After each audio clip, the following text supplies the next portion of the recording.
on the surface, Call of Duty Black Ops 3's story campaign appears to be a pretty standard, albeit dark tale of good triumphing over evil. The player uncovers the traitorous plans of Captain John Taylor and his team of Black Ops operatives, helps to incite the Cairo uprising against the evil NRC organization, and seemingly prevents the rogue AI Corvus from being unleashed upon the world. All pretty standard, right? Well, not quite. A second playthrough of the campaign reveals several startling details hidden in plain sight, which suggests the game's story campaign is way more complicated than it first appears. So this goes without saying, but there will be plenty of spoilers in this video. You have been warned.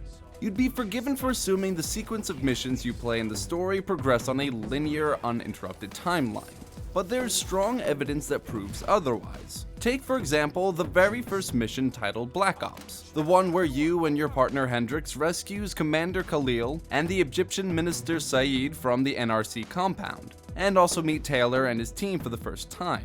The minister mentions the Cairo uprising as if it already happened, but doesn't it happen during the second to last mission, Lotus Tower? Khalil and Hendrix act as if they already know each other, but in the subsequent mission, Rise and Fall, they act as if they've never met before.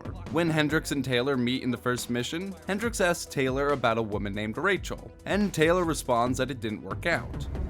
That didn't work out. Implying that he and Rachel were previously in a relationship, but not anymore.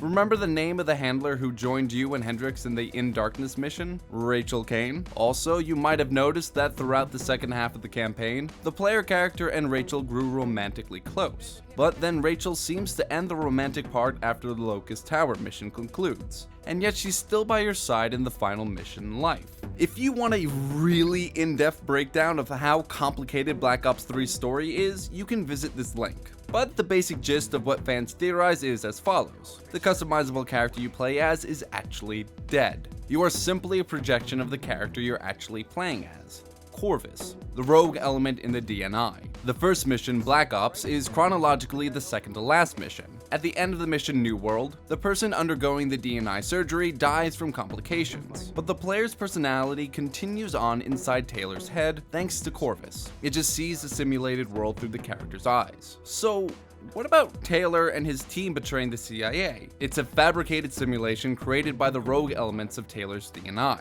Taylor and his Winslow Accord team of Sebastian Diaz, Sarah Hall, and Peter Moretti replaced the team that actually betrayed the CIA.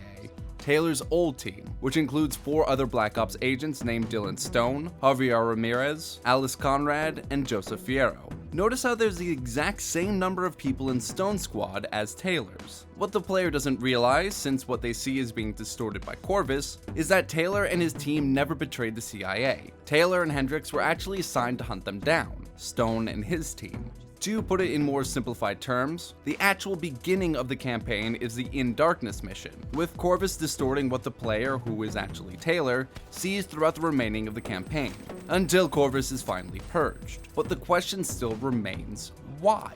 Why did all this happen? Why did you, the player/Corvus, create this simulation? Well, the theory is that Corvus gains sentience through the DNI, but doesn't understand why. Using Taylor's memories through the eyes of the playable character, it tries to understand its origins and purpose. Though during the mission life, it learns from Kruger that Corvus is simply a glitch, an unintended outcome to the DNI project. Corvus doesn't take this too well and tries to purge itself through the guise of the playable character.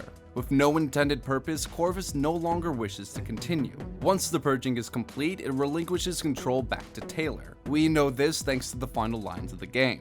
What at first seemed to be a very straightforward campaign is actually very dark and twisted and very complicated. What do you folks think of this theory? Does it hold up? Let us know in the comments below. And for all of your Call of Duty needs, be sure to head over to opshead.com.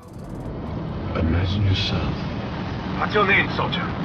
in a frozen forest. I said, what's your name? Taylor.